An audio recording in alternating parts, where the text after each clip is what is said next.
Here's an application involving SOHCAHTOA.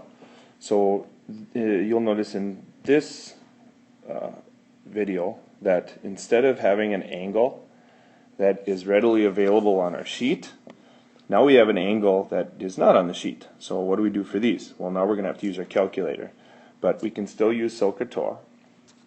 Alright, so how would we set this problem up? Well, we have 33 degrees, right? That's this angle right here.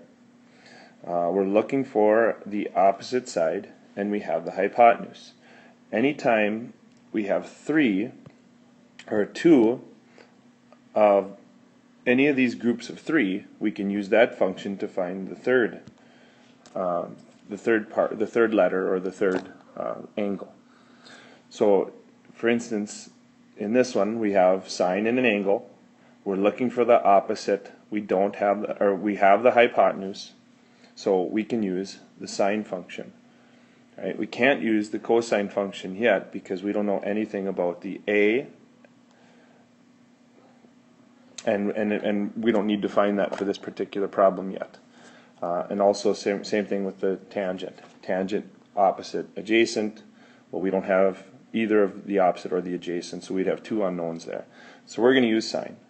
So to set this problem up, it'd be sine of 33 degrees equals y over 25.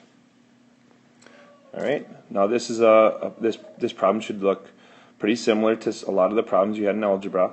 We have an unknown. The unknown is y. Whenever you have an unknown, the first thing you want to try and do is get the unknown by itself.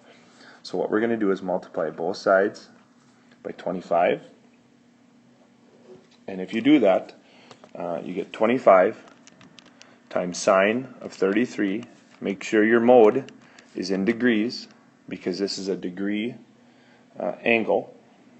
Okay, make sure your mode's in degrees, and rounding to 2 decimal places you should get 13.62.